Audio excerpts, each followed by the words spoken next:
remember that people want to understand what you're saying in your story and about your family. And they want you to do well.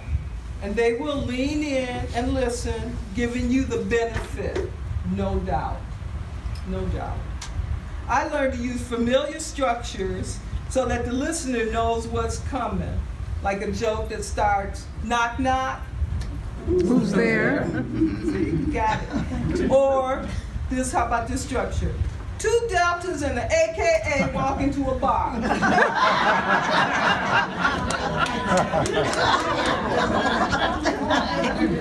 I don't even know the end of that. But for right now, it's enough that I have gotten it started. Now, you wanna? Oh, these are my people. So. This is my daughter Terry, and this is St. Patrick's Day, and there's a story behind that. Me and her and my husband hanging out in Detroit on St. Patrick's Day, which, since I discovered my great-grandmother's story, I fully embraced that, and all the drinking and fun that goes with it. And this is my mom, the baby lady, Mary Jane, and this is my nephew, Chris Humphries. He played in the NBA, and he was the one who was married to Kim Kardashian. That's a story. That's a story.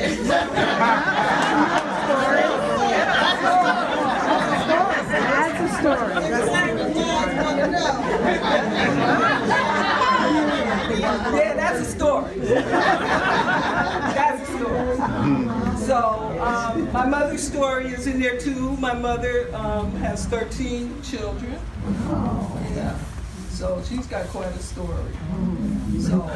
So you look at your people, and our people in your family, they have stories. And you guys are setting about finding them out. So tell them. Tell them. No.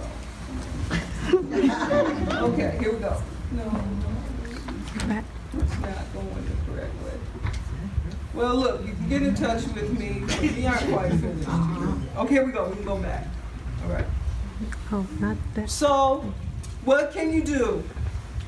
You can do your civic duty and participate in the census and encourage your people to complete the census. It's starting in April, every 10 years. I mean, where would we be without the census?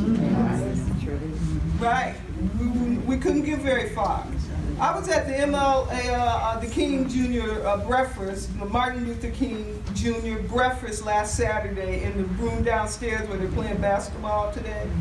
And the speaker mentioned the census. It occurred to me that if people did not participate in the census, then they're missing an important opportunity to tell their story, even if they're lying.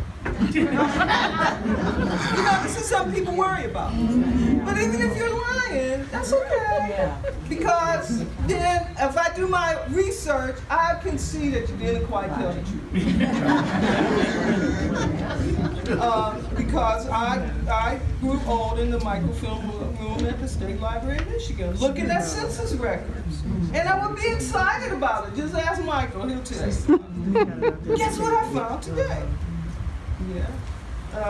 I spent a week also researching the census itself in the National Archives in Washington, D.C. And as poor a source as the census can be, it is vital to our story in this country. It is vital. And it fuels the imagination because there are gaps in the history of Black people who were enslaved. Sometimes we didn't have names. If you were free, you had a name. Well, we didn't even have numbers, like, the Jewish people, at least Hitler gave them a number or whatever. But we could be found near female, age 13. So you can kind of figure it out, or you can just make it up. That's my person right there. Usually our names. That's how I found my grandmother's grandfather, Isaac Johnson. His name is Johnson. So we're looking for some Johnsons in Maryland, and found it. And then with military records, he was in the Civil War. I was able to locate him there, and then I went and looked at these Johnson people, William Fell Johnson, his family.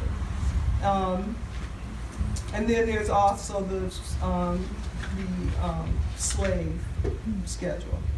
And then finally, you want to get some good stories? Visit your people when they're sick. And especially visit them when they're dying. Oh, come on. It's like 2 o'clock, or 8 minutes to go. Especially when they're dying. Now, Christianity tells us that's the right thing to do, but when we researchers visit people on their deathbed, we do it partly because we're looking for the juicy stuff. Tell all stories and the deathbed confessions. The stuff they didn't want to tell when they were looking at a long life. Try to keep your people from taking their stories to the grave, where many of our stories already are and are lost forever. Break the cycle. Tell your family stories. Make the effort to create a story out of the research that you are doing. Break the cycle. These are my grandsons. This is Isaac, and he's Samuel. 5. And that's Samuel, he's 1 month. Yeah. Thank you so much. Thank you so much.